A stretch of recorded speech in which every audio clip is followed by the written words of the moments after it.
Hi అండి, అందరికీ నమస్తే. నా యూట్యూబ్ కుటుంబ సభ్యులందరికీ, అక్క చెల్లెలకి, అన్నదమ్ములందరికీ రక్షాబంధన్ శుభాకాంక్షలు. ఈ రోజు నుండే మా ఇంట్లో రాఖీ పండగ హడావిడి మొదలైంది. మా ఇంటి మొదటి ఆడపిల్ల మా పెద్ద బిడ్డ రాఖీ కట్టడానికి వచ్చింది. ఈ రోజు మా పిల్లలకి, మా ఆయనకి. ప్రతి సంవత్సరం మా అక్క రాఖీ పండగ కంటే ఒక రోజు ముందే వచ్చి రాఖీ కట్టిపోతుంది అన్నమాట. అయితే రేపు వస్తుందేమో అని మేము అనుకున్నాము. కానీ ఈసారి మాత్రం ఒక రోజు కాకుండా 2 రోజుల ముందే వచ్చింది. ఇలా ఈ 2 రోజుల ముందు రావడానికి కూడా ఒక కారణం ఉంది. అదేంటంటే 28 శుక్రవారం రాఖీ పౌర్ణమి, కానీ రేపు గురువారం రోజున చంద్రగ్రహణం ఉన్నదంట. అందుకనే రేపు రాఖీలు కట్టరంట. అందుకనే మా అక్క ఈ రోజే రాఖీ కట్టడానికి వచ్చింది. మా అక్క ఇలా ఒక రోజు ముందే రాఖీ కట్టబట్టి కూడా ఒక 3 సంవత్సరాలే అవుతుంది. అంతకుముందు ప్రతి సంవత్సరం రాఖీ పండుగ రోజు వచ్చే కడుతుండే. ఇప్పుడు మరి ఈ 3 సంవత్సరాల నుండి ఎందుకు ఇలా ఒక రోజు ముందే వస్తుందంటే, మా అక్క వాళ్ళ ఆడపడుచులు రాఖీ కట్టడానికి వస్తారని ఇలా ఒక రోజు ముందే వస్తుంది. మరి అంతకుముందు మీ అక్క వాళ్ళ ఆడపడుచులు రాలేదా అనే డౌట్ మీకు ఖచ్చితంగా రావచ్చు. అయితే అంతకుముందు మా అన్న ఫారిన్ లో ఉంటుండే. ఇప్పుడు ఒక 3 years అవుతుంది ఇంటికి వచ్చి. అలా అని ఆ అక్క వాళ్ళు రాఖీ కట్టకుండా ఉన్నారా అంటే అది లేదు. ప్రతి సంవత్సరం మా అల్లుడికి రాఖీ కట్టేవాళ్ళు, కానీ మా అల్లుడిని మాత్రం మా అక్క ఇంటి దగ్గరనే వదిలేసి వచ్చేది. ఇంకా వాళ్ళ మేనత్తలు వాళ్ళకి ఎప్పుడు కుదిరితే అప్పుడు వచ్చి మా అల్లుడికి రాఖీ కట్టి వెళ్లిపోయే వాళ్ళు అన్నమాట.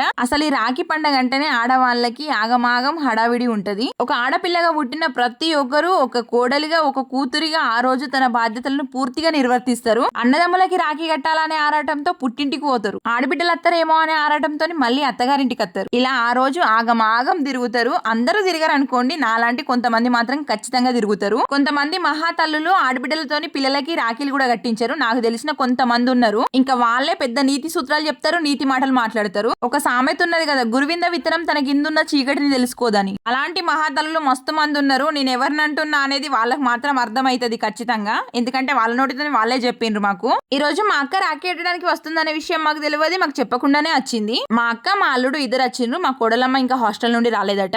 అక్క వాళ్ళు వచ్చిన తర్వాతనే వంట చేయడం స్టార్ట్ చేసిన. చికెన్ కర్రీ వండినా, బగారన్నం వండినా. మీరు శ్రావణ మాసంలో నాన్ వెజ్ తింటారా అనే డౌట్ మీకు ఖచ్చితంగా రావచ్చు. మా అక్క వాళ్ళు శ్రావణ మాసంలో 2 వారాలు మాత్రమే నాన్ వెజ్ తినకుండా ఉంటారంట. ఆల్రెడీ ఈ రోజు పొద్దున్నే మా అక్క వేములవాడ రాజరాజేశ్వర స్వామి వారిని దర్శించుకొని ఉపవాసం వదిలేసి ఈ తమ్ముళ్ళకి రాఖీ కట్టడానికి వచ్చిందట. మళ్ళా తమ్ముళ్ళు అంటున్నావు, ఎంతమంది తమ్ముళ్ళు అనే డౌట్ మీకు ఖచ్చితంగా రావచ్చు. మా ఆయన, మా మరిది ఇద్దరు ఉన్నారు కదా ఇక్కడ, వాళ్ళిద్దరికి కట్టడానికి వచ్చిందనమాట. అప్పటికి ఈవినింగ్ 4:35 అవుతుంది టైము. ఇంకా ముందు తిన్న తర్వాతనే రాఖీ కడుదురు అని ముందైతే అన్నం పెట్టిన మా అక్కకి, మా అల్లుడికి. ఇలా ముందే అన్నం తినడానికి కూడా ఒక రీజన్ ఉంది. అదేంటంటే మా ఆయన మా చెర్రీ బాబుని తీసుకురావడానికి హాస్టల్కి వెళ్ళిండు అనమాట. ఇంకా చెర్రీ బాబుని హాస్టల్ నుండి తీసుకొచ్చే లోపు అక్క వాళ్ళు అన్నం తిన్నారు. తినడం అయిపోయేసరికి చెర్రీ బాబు, మా ఆయన కూడా వచ్చిర్రు. మా అక్క రాఖీలు తీసుకొని వచ్చిన తర్వాతనే నాకు ఒకటి అనిపించింది, పాపం నా కొడుకు లేడు కదా, హాస్టల్లో ఉన్నాడు, నా కొడుకును వేరు చేసి రాఖీ కట్టించుకున్నట్టు అవుతుందేమో అని భయపడ్డా. కానీ ఆ దేవుడు మాకు ఆ ఛాన్స్ ఇవ్వలేదు. మా అక్క వాళ్ళు వచ్చిన వెంటనే మా చెర్రీ బాబు కూడా వాళ్ళ డాడీకి ఫోన్ చేసి, డాడీ నన్ను తీసుకెళ్ళడానికి రా, పంపిస్తా అన్నారు సార్ అని చెప్పిండు. మా ఊరికి దగ్గరనే మా చెర్రీ బాబు వాళ్ళ హాస్టల్ కాబట్టి 10-20 నిమిషాల్లో తీసుకొని వచ్చేసిండు వాళ్ళ డాడీ.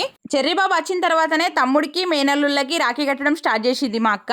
మన ఛానల్ ని రీసెంట్ గా చూస్తున్న వాళ్ళకి ఒక డౌట్ రావచ్చు, అక్క మీకు ఇద్దరు ఆడబిడ్డలే అన్నావు కదా, మళ్ళీ ఈ అక్క ఎవరు అనుకుంటున్నారా? మా మామయ్యలు 4 అన్నదమ్ములు. ఈమె మా పెద్ద మామయ్య వాళ్ళ కూతురు. మా మామయ్యకి 2 కూతుర్లు, ఇంకా మా 3వ మామయ్యకి 1 కూతురు, మా 4వ మామయ్యకి 1 కూతురు. మొత్తం 5 ఆడబిడ్డలు అన్నమాట నాకు. మా ఫ్యామిలీలో అందరికంటే పెద్ద మా అక్క. మా అక్క తర్వాతనే మా ఆయన అన్నమాట. ఈ 5 అక్క చెల్లెలకి కలిపి 3 అన్నదమ్ములు, మా ఆయన, మా 2 మరుదులు. అట్లనే మా చెర్రీ సోనుకి కూడా అక్క చెల్లెళ్ళు లేరు అనే లోటు తీర్చడానికి 4 చెల్లెళ్ళు ఉన్నారు. నెక్స్ట్ వీడియోస్ లో వాళ్ళని కూడా చూపిస్తా. మా కూతుర్లు వస్తారు మా పిల్లలకి రాఖీ కట్టడానికి. ప్రతి సంవత్సరం మా అక్కతో పాటు మా కోడలమ్మ కూడా వస్తుండే. పాపం ఈసారి ఆమె రాలేకపోయింది, హాస్టల్లోనే ఉన్నదంట, రేపు వస్తుందట. మొత్తానికి ఇలా ఈ రోజు మా ఇంట్లో రాఖీ పండగ హడావిడి స్టార్ట్ అయిపోయింది. రేపైతే చంద్రగ్రహణం ఉన్నదనేసి ఎవరు రేపు రాఖీలు కట్టుకోరంట. మీరు ఎవరైనా రాఖీ కట్టాలి అనుకుంటే మాత్రం తెలుసుకున్న తర్వాతనే కట్టండి మీ అన్నదమ్ములకి. చాలా వరకు ప్రతి ఆడపిల్లకి ఒకే రోజు అందరూ రాఖీలు కట్టుకోవడం అనేది కుదరని ముచ్చట. ఒక్కొక్కరు ఒక్కొక్క రోజు కడితేనే అట్లా సెట్ అయిపోతుంది. ఫ్యామిలీలు అందరూ హ్యాపీగా ఉంటారు, లేదంటే కష్టం అవుతుంది. మరి మీరు మీ అన్నదమ్ములకి రాఖీలు కట్టడానికి ఎప్పుడు వెళ్తున్నారు? ఆల్రెడీ ఇప్పటి వరకు కట్టేసిన వాళ్ళు ఎంతమంది? రాఖీ పౌర్ణమి రోజే కట్టే వాళ్ళు ఎంతమంది కూడా ఖచ్చితంగా కామెంట్ చేయండి. ఎందుకంటే నేనైతే ఖచ్చితంగా రాఖీ పౌర్ణమి రోజే కడతా.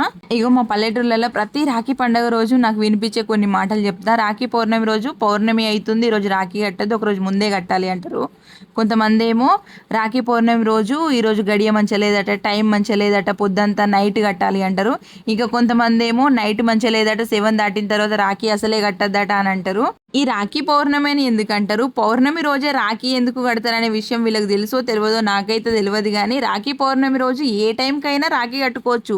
అందులో మంచి రోజు, చెడ్డ రోజు, మంచి గడియ, చెడ్డ గడియ అనేది ఏమీ ఉండదు. నేనైతే అదే ఫాలో అవుతా. ప్రతి రాఖీ పౌర్ణమికి నాకు నచ్చినట్టు, నాకు కుదిరినప్పుడే నేను వెళ్ళి మా తమ్ముళ్ళకి రాఖీ కడతా. ఈ టైము, ఆ టైము, ఆ గడియ, ఈ గడియ అనేది ఏది ఉండదు. నాలాగే ఇలాంటి పట్టింపులు ఏవి పట్టించుకోకుండా తమ్ముళ్ళకి రక్షాబంధన్ రోజు మాత్రమే రాఖీ కట్టే వాళ్ళు ఎంతమంది ఉన్నారో ఖచ్చితంగా కామెంట్ చేయండి. మన ఛానల్లో వీడియోస్ అయితే ఎవరు చూస్తలేరు. లాంగ్ వీడియోస్ పోస్ట్ చేస్తున్నా కానీ వ్యూ రేటింగ్ అయితే చాలా తక్కువ ఉన్నది. ఇప్పటి నుండి కొంచెం లాంగ్ వీడియోస్ చూడండి. దగ్గర వారం రోజుల నుండి నేనైతే అసలు ఛానల్ని పట్టించుకోవట్లేదు. ఛానల్లో వీడియోస్ కూడా పోస్ట్ చేయట్లేదు. నా ఆరోగ్యం మళ్ళీ అనుకూలించట్లేదు, కొంచెం ఇబ్బంది పడుతున్నా, అందుకని వీడియోస్ అయితే పోస్ట్ చేయట్లేదు. ఇప్పటి నుండి రాఖీ పండగ videos, short videos and long videos అయితే వస్తాయి, ఖచ్చితంగా చూడండి.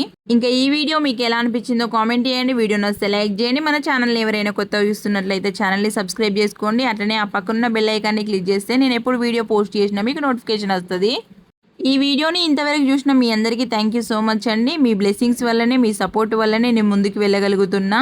నన్ను సపోర్ట్ చేసిన నా వైటీ ఫ్యామిలీ, నా వెల్ విషర్స్, నా అక్క చెల్లెలు, అన్నదమ్ములందరికీ మళ్ళీ ఒకసారి రక్షాబంధన్ శుభాకాంక్షలు. ప్రతి ఆడబిడ్డ రాఖీ కట్టడం అయిపోయిన తర్వాత ఈ కాళ్ళు మొక్కించుకోవడం కోసం మస్తు వెయిట్ చేస్తారు. మా అక్క రాఖీ కట్టి స్వీట్ తినిపించిన తర్వాత మేమందరం కాళ్ళు మొక్కినాము. ఈ రోజు నాకు కూడా రాఖీ కట్టింది. ఇంకా మా అక్క రాఖీలు కట్టడం స్టార్ట్ చేసింది కాబట్టి ఒక రోజులోనే ఉన్న అన్నదమ్ములందరికీ కట్టాలి కాబట్టి వెళ్ళిపోతుంది. ఇలా మా ఇంటి ఆడబిడ్డని రాఖీ కట్టిన తర్వాత మేమందరం కుటుంబ సమేతంగా సాగనంపడానికైతే బయటికి వస్తున్నాము. ఇంతకీ ఈ వీడియో మీకు ఎలా అనిపించిందో ఖచ్చితంగా కామెంట్ చేయండి. ఈ వీడియోకి రిలేటెడ్లో ఖచ్చితంగా మా తమ్ముడి ఛానల్ని కూడా కొలాబ్ చేస్తాను నేను. ఈ వీడియో మీకు ఎలా అనిపించిందో ఖచ్చితంగా కామెంట్ చేయండి. ఇలాంటి మంచి రాఖీ వీడియోస్ కోసం మన ఛానల్ మీద ఒక కన్ను కాదు 2 కళ్ళు వేసి ఉంచండి.